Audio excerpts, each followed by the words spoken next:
Bonjour, messieurs et mesdames de la presse. Aujourd'hui, notre patrie est en danger. C'est pourquoi Rarek Asbel recommande la formation d'un gouvernement d'union nationale pour sauver notre nation du naufrage. Je vous remercie d'avoir promptement répondu à notre invitation pour couvrir l'importante déclaration que nous adressons à notre peuple en ce jour, au regard de l'heure gravissime que traverse notre pays en ce moment. Aujourd'hui, notre pays se trouve de nouveau à la croisée des chemins. Les élections du 20 décembre 2023 sont maintenant derrière nous. Le 7 février 2024, le directeur du cabinet du président de la République a publié un communiqué en termes duquel il a annoncé que le président de la République a désigné le secrétaire général de l'Union pour la démocratie et le progrès social, UDPS, en qualité d'informateur.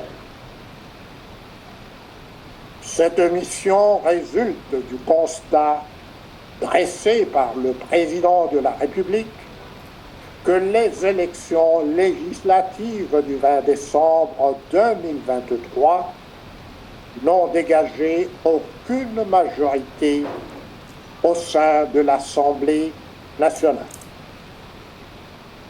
Face à cette donne, les questionnements que Rarek avait mis en exergue durant la campagne électorale revêtent maintenant une acuité poignante. En effet, tout au long du premier mandat du président Tshisekedi, les politiciens de notre pays se sont préoccupés essentiellement d'engranger des émoluments qui dépassent toute mesure comparativement au salaire de toutes les couches salariales de notre pays, depuis les professeurs d'université jusqu'aux simples soldats. Alors que nos vaillants soldats meurent quotidiennement au front, alors que des hordes entières de nos compatriotes, comprenant des enfants, des femmes et des vieillards, souffrent des affres de la guerre et continuent de mourir par milliers en errant çà et là, principalement dans les provinces de l'Ituri, du Maï-Ndombe et du Nord Kivu. Il est tout à fait hallucinant et immoral que les politiciens continuent de s'indulger cyniquement dans des pourparlers stériles qui ne visent qu'à se partager des portefeuilles ministériels, des postes rémunérateurs à l'Assemblée nationale et, le moment propice venu, les sinécures parmi les entreprises publiques. La gravité de la présente heure impose sans conteste au président de la République de se lever aujourd'hui face au devoir de sa charge et d'assumer sa mission quintessentielle en tant que chef de l'État. En effet, du fait de son élection singulière au suffrage universel direct, c'est un impératif moral, historique, pour le président de la République de rechercher et d'identifier au sein de notre peuple une poignée d'hommes et de femmes qui soient dotés d'un grand effort. Merci beaucoup, M. Ngimbi, pour votre question. Je peux la résumer uniquement à dire, est-ce que l'appel que Rarec lance sera entendu? J'étais tenté de rétorquer la question en disant, sera entendu par qui? Rarec s'adresse à chaque Congolais, à chaque Congolaise. C'est les plus de 100 millions de Congolais qui doivent entendre notre appel.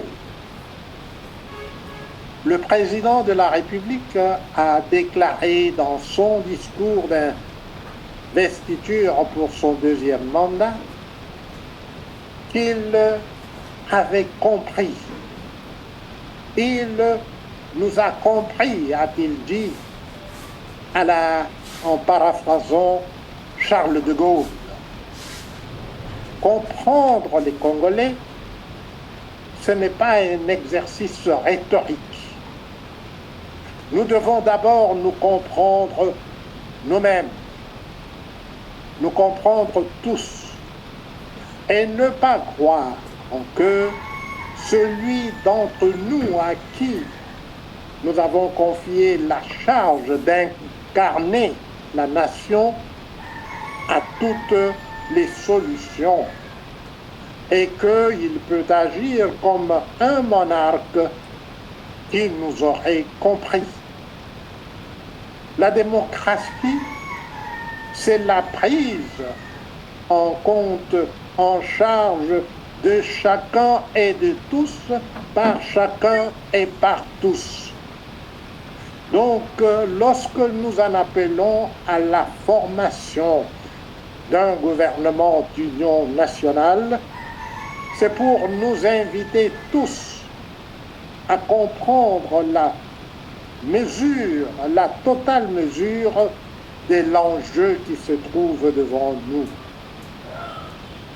La seule personne singulièrement élue au suffrage universel est le président de la République. Il ne s'agit pas d'un privilège ou d'un droit divin. Il s'agit d'une responsabilité voulue et acceptée par lui. Et donc, en ce moment où notre nation est en péril, ce qui devrait compter, c'est que le président de la République ne tende pas la main aux politiciens pour dire « voici ma main tendue pour que nous puissions travailler avec vous ». L'union nationale, et c'est une formule que nous n'inventons pas du tout, l'union nationale veut dire exactement cela.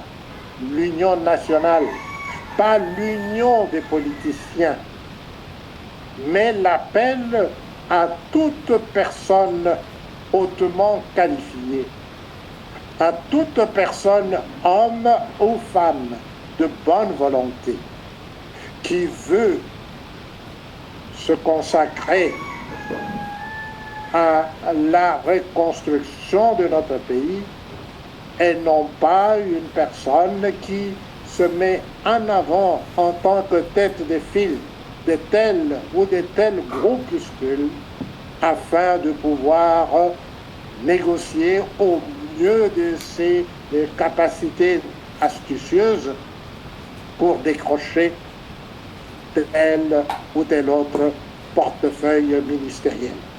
Voilà pourquoi Rarec s'adresse au président de la République en ce moment crucial pour notre pays, pour l'inviter non à se dégager des préoccupations mondaines des politiciens et de ne pas aller à la va-vite pour mettre sur pied un gouvernement de personnes qui ne s'intéressent qu'à leur ventre, comme on dit chez nous. Le président de la République a entendu lui-même ces cris de voleurs tout au long de sa campagne.